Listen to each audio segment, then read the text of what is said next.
कबीरा की जब शुरुआत हो तो बात कहां से शुरू करें ये सोचना पड़ता है। बहुत बहुत खूब साधु बैंड, आपका बहुत बहुत शुक्रिया। जब आप आते हैं तो कुछ ऐसा ही नजारा पेश करते हैं। Thank you so much. और यही जो आपका सामंजस्य है, इसी की कड़ी को मानकर, इसी को कड़ी को पकड़कर आज आगे बात शुरू करते हैं। आज बात आज दरअसल ये कहना चाहता हूं बहुत गंभीरता के साथ। एक अभियान है जिस अभियान के तहत कुछ लोग जुड़े हैं, देश में तमाम धीरे धीरे लोग उससे जुड़ रहे हैं। हम चाहते हैं उस बात की शुरुआत आज हम यहां से करें। व्यक्तिगत तौर से मैं कुछ इतना ही कहना चाहूंगा। जब मैं दिल्ली आया था, मैं बड़ा सम्मान करता हूं इस अपनी राजधानी का, लेकिन एक शौक तो जरूर मुझे लगा था, और वो ये कि अक्सर यहां पे शो करते करते मुझे इस बात का आभास हो जाता है कि बात जब शुरू करता है कोई यहां पे, तो 2-3 चीजें पहले लगाता है और 2-3 चीजें बाद में लगाता है। मैं जानता हूं इशारा किस तरफ है, आप बहुत भली बात परिचित हैं कि कहां से वो शुरुआत करता है। वो इस बात का आभास मुझे भी दिल्ली में हुआ था जब आया था मैं। तो भारत अगेंस्ट अब्यूज, मैं पूरी बात तो आज हो सकता ना हो, लेकिन मैं शुरुआत तो आज इसी से, आगाज इसी से करना चाहूंगा कि हम सारे लोग कितनी जिंदगी में कितना और कैसे विष घोलते हैं, इसका अंदाजा शायद हम लोग को नहीं होता। कहीं भी किसी बात की शुरुआत करते हैं, गाली 2 पहले लगाते हैं और गाली 2 बाद में लगाते हैं। और गाली कौन सी होती है, या इस बात का अंदाजा है आपको? हाँ, बहुत गंदी गाली होती है। आ गए तुम? बनारस के बगल के रहने वाले हो? प्रयागराज के? हाँ, आ गए। मुझे आज बड़ी गंभीरता के साथ बात कहनी थी, इसीलिए मैंने बहुत शुरुआत बहुत गंभीरता के साथ की। हम मां बहन को बड़ा आदर के साथ देखते हैं, लेकिन जब गाली देना शुरू करते हैं तो ये सब भूल जाते हैं। मैं चाहता हूं कि इस बात की शुरुआत हो, इस बात की जिक्र हो, और हम सारे लोग कहीं ना कहीं इस बात से जुड़ें कि बात सिर्फ यहां पे ये नहीं हो हल्ले में आई और बात तय हुई और मुर्गे की तरह लड़े और लड़ने के बाद सब लोग चले गए अपने अपने घर। ये बात नहीं, मुद्दा ये नहीं है। मुद्दा ये है कि कोई एक बात किसी के दिल में बैठ गई, इतनी लोग जहां खड़े हैं उसमें से किसी शख्स के अंदर ये बात बैठ जाए कि नहीं यार, ये बात तो सही कहा था कि मेरी मां, मेरी बहन, मेरी दादी का क्या लेना था उस लड़ाई में जो इन्होंने इतनी गालियां परोस दी। और हम सारे लोग इस बात को अच्छी तरह से जानते हैं। हमारे जीवन में गालियों का कितना ज्यादा जहर घुला हुआ है, इसका अंदाजा हम सबको है। आज हमारे सामने, हमारे साथ एक शख्स मौजूद है जिनको कि मैं पहले भी शो में इंट्रोड्यूस कर चुका हूं, एक बार हमारे साथ आ चुके हैं। ओम अक आध्यात्मिक गुरु हमारे साथ मौजूद हैं। मैं एक बहुत बड़ा अभियान के साथ देश में इन्होंने शुरुआत की है। मुझे मालूम है उस मुद्दे के, जिस मुद्दे को आज हमें बात करनी है, वो मुद्दा है नेशनल रजिस्टर ऑफ सिटीजन। क्या हुआ भाई अजय? जी, नेशनल रजिस्टर ऑफ सिटीजन का वो मुद्दा है NRI, उसका तमाम सारा जिक्र होगा, उससे बातचीत करेंगे हम। लेकिन हम सबसे पहले आज आगाज एक ऐसे मुद्दे के साथ करना चाहते हैं जिसको हम सारे लोग अपनी व्यक्तिगत जिंदगी में और आसपास सब देखते हैं। गली मोहल्ले में हर जगह शुरुआत होती है। मैं आपको आगाज आपसे करना चाहता हूं और ये जानना चाहता हूं कि भारत अगेंस्ट अब्यूज क्या है आखिर। ये क्या आपने जो एक कैंपेन शुरू की है भारत अगेंस्ट अब्यूज की, वो आखिर क्या है? प्रतीक जी, पहले धन्यवाद कि आपने इस बहुत महत्वपूर्ण विषय को अपने प्रोग्राम में और इसके जरिए अपने चैनल और फिर पूरी दुनिया के बीच में आज रखने में हमारी मदद की है। इसके लिए मैं और हमारी पूरी संस्था आपका पहले तो बहुत ज़्यादा धन्यवाद करते हैं। इसके साथ साथ मैं आप सभी यहाँ पे जो दर्शक उपस्थित है उनको भी धन्यवाद देता हूँ कि ऐसे मुद्दों के लिए आप इकट्ठा होते हैं। और मैं उम्मीद करूंगा कि जो 2 मिनट अगले मैं बताऊंगा उसको आप गंभीरता से सुनेंगे, और जैसा प्रतीक जी ने कहा कि इसे सिर्फ सुन के छोड़ना नहीं, अपने जीवन में भी लाने की कोशिश करनी है। एक समस्या थी, मैं बनारस में जन्मा, वहाँ पे ही रहा, वहीं पर हमारा आश्रम सब कुछ। बनारस में हवा में तैरते हुए मंत्र मिलते हैं, हवा में आजान सुनाई देती है, मंदिर की घंटियां सुनाई देती हैं, ठुमरी, चैती, दादरा सुनाई देती है, लेकिन उसके बीच में माँ बहन की गालियों की गूंज भी सुनाई देती है। ये बात सच है। लोग, अगर मैं शो करता हूँ बनारस में और बनारस में शो करते करते अगर मुंह से किसी के गाली निकल जाती है तो अरे सब प्रतीक भाई सब प्रसाद, और मुझे इतना एम्बैरस होता हूं मैं, कभी कभी लगता है कि मां बहन की गाली, लेकिन क्योंकि मैं बनारस में होता हूं तो बनारस की कल्चर से वाकिफ हूं। और मैं ये जानना चाहता हूं, जब आप ये कहते हैं कि भारत अगेंस्ट अब्यूज, तो जो माँ बहन की गालियां हमारे जीवन में घुली हुई हैं, वो बनारस में तो कहते हैं वो प्रसाद हो जाता है। तो ये कैसा है, विचित्रता। अब एक्चुअली क्या है ना, शिव हमारे यहाँ शास्त्र में कहते हैं कि शिव को जो प्रसाद रख दिया जाए उसको सामान्य जनता को ग्रहण नहीं करना चाहिए। जैसे भांग, धतूरा, मदिरा इत्यादि जो शिव को चढ़ा दिया गया, जैसे सावन में दूध चढ़ा दिया गया तो सावन में दूध वर्जित हो जाता है सामान्य जन के लिए। ऐसे ही अगर गालियां वहां चढ़ा दी गई हैं तो मतलब कि समाज के लिए वर्जित हैं। लेकिन वो मैं बस बताना चाहता हूं कि ये कहीं ना कहीं मुझे बनारस की मखमली जो चेहरा था उसमें ये टाट के पैबंद की तरह दिखाई देते थे। और दिल्ली आने पर मुझे और तकलीफ हुई कि यहाँ पे गाली, और बनारस में तो थोड़ी सुर में भी थी, यहाँ बड़ी बेसुरी और कंसुरी होकर के गालियां चलने लगी। तो दिल्ली के अंदर एक ये भी समस्या है कि आप ऑटो में बैठ रहे हैं, आपके साथ आपकी बहन बैठी है, माँ बैठी है, उससे कोई मतलब नहीं, ऑटो वाला 2-4 बहन की गालियों के साथ श्री गणेश करेगा ऑटो का और लगभग उसी के साथ खत्म करेगा। टैक्सी भी यही करेगी, बात यही खत्म नहीं होती है। चाट खा रहे हैं वहां पर भी यही होगा। आप मंदिर में खड़े हैं तो शायद पंडित भी अचानक से 2 मैं आया। ये बात सही है कि नहीं? सही है सर। कहाँ से आई हैं? करनाल से। करनाल से? हाँ जी। अरे बाप रे, हम हरियाणा से आई। हाँ जी। तो वहाँ तो बना चुनावी माहौल बन गया या नहीं बना अभी? अभी तो बनना रखा है सर। अरे बन रखा है? हाँ जी। अच्छा, बन रखा है तो कहीं रखा होगा तो आते हैं फिर। आते हैं। लेकिन मैं आता हूँ, आज बड़ी गंभीर बात है और बड़ी गंभीरता के साथ मैं शुरू कर रहा हूँ। जी जी। और तो इसके कारण मतलब कहने का अर्थ ये है कि आप स्कूल में हैं, कॉलेज में हैं, कहीं भी हैं, ये गालियां पिछली कई सदियों से हमारे बीच में घुलती जा रही हैं। और अब हमने इसको इतना डाइजेस्ट कर लिया है कि अगर एक बेटा अपनी माँ के सामने माँ की ही गाली किसी को दे रहा है तो माँ उसे पचा लेती है, सुन लेती है। और बेटे को भी समझ में नहीं आता है, बड़ा वो कहता है। आमतौर पे मुझे लोगों ने कहा इस आंदोलन के बाद कि हम कोई इंटेंशन थोड़ी ना ऐसा बनाते हैं। सवाल इसका नहीं है कि आपने क्या इंटेंशन बनाया, सवाल यह है कि आपके मुंह से जो निकल रहा है, जो शब्द जो उद्घोषित आप कर रहे हैं, वो अल्टीमेटली क्या वातावरण तैयार कर रहा है। ये बहुत बड़ी बात है। चूंकि मैंने पिछली बार भी बात की थी कि भारत भाषा का देश है और यहाँ पर भाषा की शुचिता को लेकर के बहुत काम हुआ है। हम इसीलिए इतने महान बन सके शायद कहीं इतिहास के अंदर, और शायद आज भी हमें।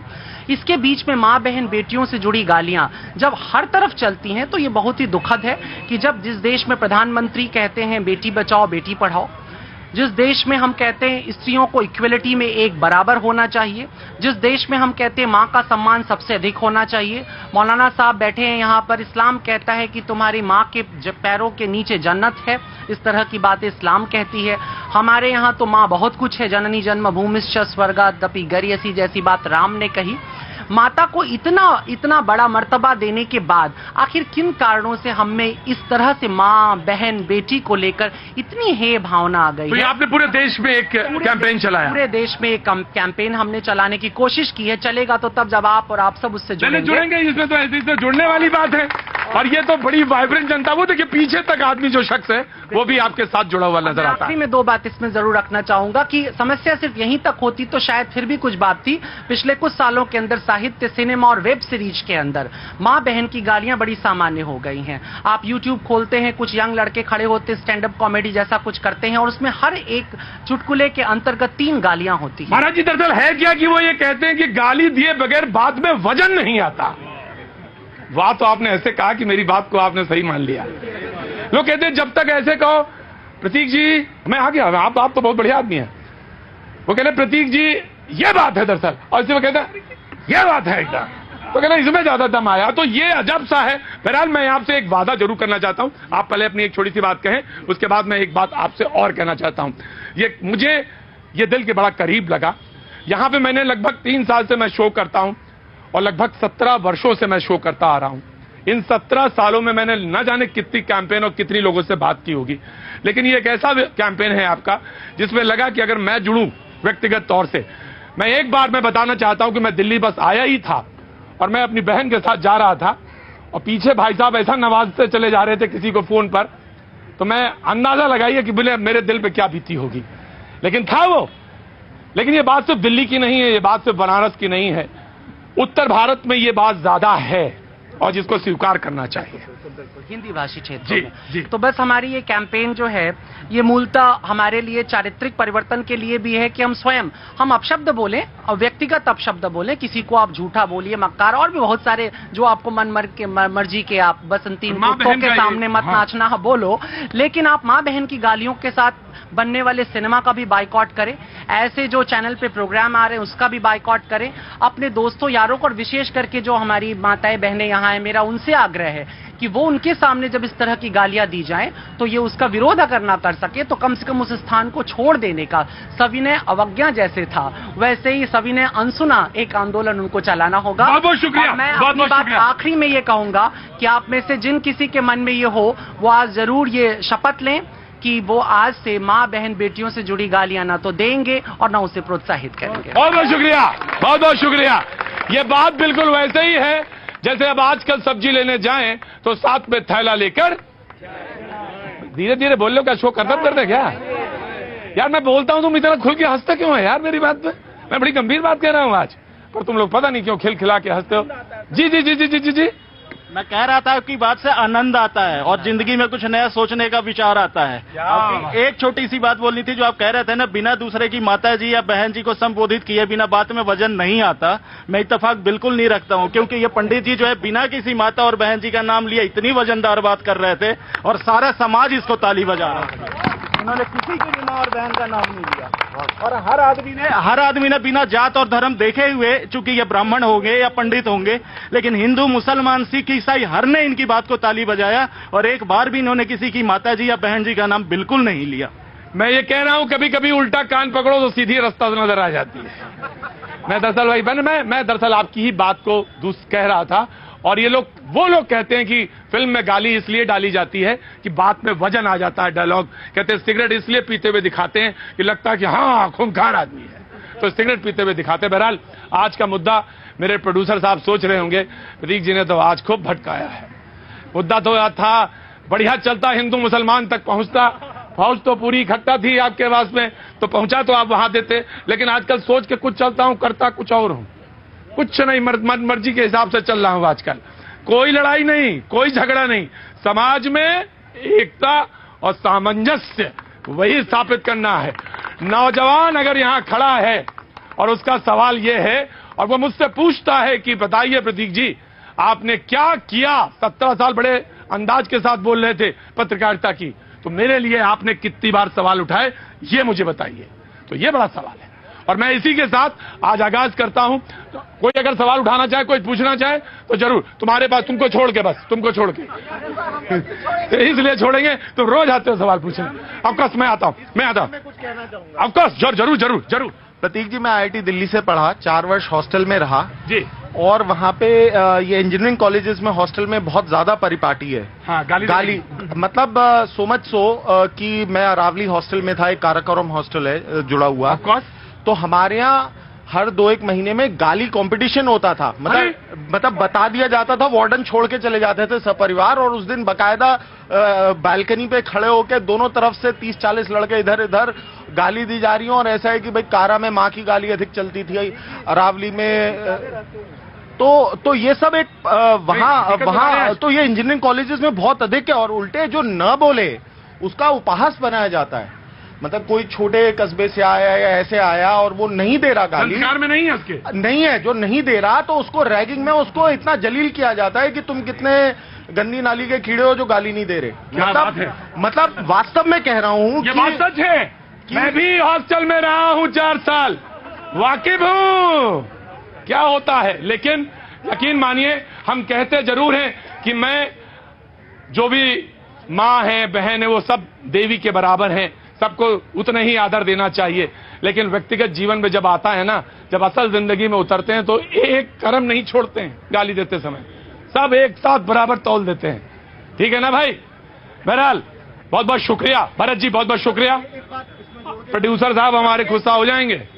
शब्द में ब्रह्म है, तो जो वातावरण में इतना स्त्रियों के विरुद्ध जो अनाचार, अत्याचार और जो अपराध बढ़े, उसका मैं मानता हूं एक बड़ा कारण ये है कि हम सब करोड़ों बार दिन में एक बार जो माता और बहनों और बेटियों के बारे में गलत शब्द का उच्चारण हो रहा है, उससे वो वातावरण बन रहा है। मैं बताऊं हुजूर आली, आप बोलते बोलते हिचक गए, मैं बोलता हूं, आप रेप की घटनाएं जो सुनते हैं ना, वो तो 1, 2, 5, 10 होती हैं। हम रोज जबान से कई कई बार रेप करते हैं, कई बार रेप करते हैं। जो आप नहीं कह पाए वो मैं कह दूं। मैं जानता हूं को बहुत सारी सामाजिक वर्जनाएं हैं जो कहते समय होता है, ये बात सच है। बहरहाल शब्द में ब्रह्म होता है। अभी थोड़ी देर में देखना कितने ब्रह्म नजर आएंगे यहां पे।